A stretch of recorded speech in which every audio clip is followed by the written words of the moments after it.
Hello, beautiful people. Hello, beautiful souls. It has been a long time since I have recorded myself talking about something, and I've been feeling the urge to do it. So here I am. I wanted to share with all of you. I saw something on Instagram yesterday that caught my eye, and I'm going to read it to you. It was, I guess you could call it a meme, I guess. This is what it said. I was asked, who is your best friend? I don't know. I don't use language like that anymore. It doesn't fit. I have friends that hold the keys to different doors of my personality. And some open my heart, some my laughter, some my sin, some my civic urgency. I sat with that for a moment. First of all, that some my sin, that doesn't sit well with me at all. I would say that some activate that rebel warrior inner troublemaker within me, but not sin. I don't like using that word sin. So I sat with this for a while, not that long, just a little bit.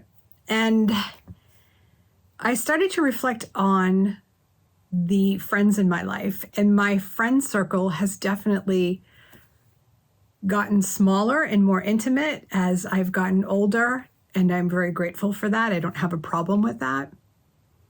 So as I was reflecting on the different people in my life, it occurred to me that my best friend is myself.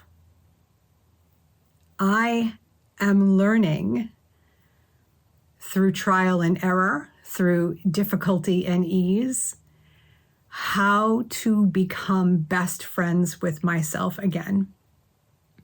Now, there's many ways that people can do that. Women can do that.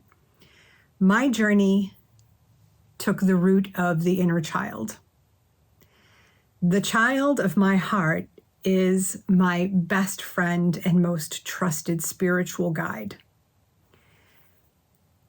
Developing or cultivating a relationship with the child inside me has given me so many tools to learn how to love myself again. One of the ways that we learn how to truly and deeply love ourselves is to get in touch with the active parts of us within ourselves, those active parts as a means to communicate with them, to dialogue with them, and to understand what they need, and then to fulfill those needs. So in a sense, it's a reparenting or a remothering practice. But this is how I have learned to love myself more deeply and become best friends with myself again, to love being in my own company and enjoy moments, any moment with myself or with other people, but knowing who I really am and being very conscious and aware of my thoughts, my feelings, what I'm sensing, very aware of the words that I use and the behaviors that I engage in. It's all a practice of self-awareness, to know oneself, but also to embrace and integrate the parts of myself or the parts of yourself that we might be afraid to show the world, that might bring us that sense of embarrassment or shame. Those parts of ourselves that we've tucked away in the shadow, in the dark, bringing those parts out, embracing them, getting to know them, integrating them as part of my whole being, rather than rejecting them and pretending they weren't part of me. It's that creating the wholeness that is me. Inner child work. I know it's just like, it's so overused, that term, inner child at work. It drives me insane. Working with, healing with communicating with the child inside of me has helped me to accept myself more unconditionally, approve of myself more unconditionally, have more gratitude for myself. But this is a process. The journey to ultimate self-love, to unconditional love of the self, is a journey. It's not a light switch. It just doesn't happen like that, like in a snap of a finger. It's a journey. And I've been on this journey for 16 years, 15, 16 years. And there are still moments that I catch myself when I'm looking in the mirror, when I look at a picture of myself. I can still catch that narrative that is continuously rolling along in the back of my mind.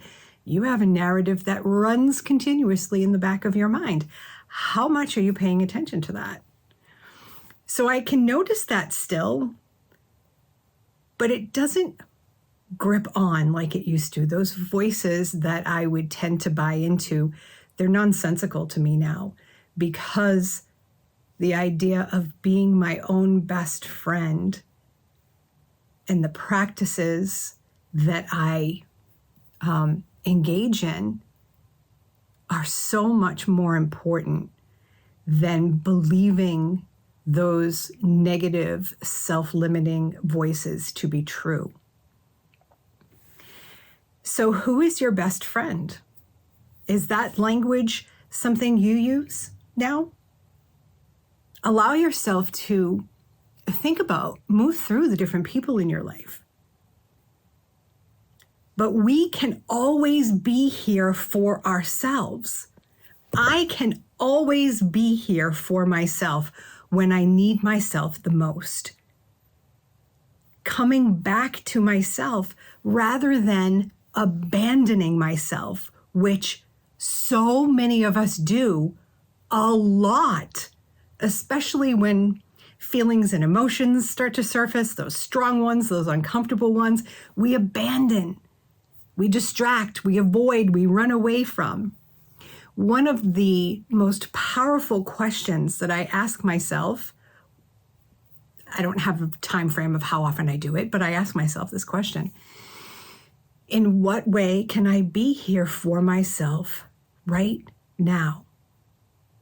And it's a great question to pose to yourself when you're triggered, when you're in a strong emotion, when you're being reactive. So this is what I want to leave you with. 2 of the ways that we can learn to love ourselves more deeply and become best friends with ourselves again is to get in touch with the active parts of ourselves, to communicate with them, to dialogue with them, to get to know them, the practice of self-awareness, but also to recognize when we are abandoning ourselves so that we can be here for ourselves and ask, in this moment, what do I truly need? And what I needed today was to set up my phone and record this message. Love yourself. Understand what that means for you. What more love for yourself or becoming best friends with yourself again would look like? What would it feel like? What would it sound like? Be curious. Practice honest self-exploration and move closer. Take steps closer to becoming best friends with yourself again.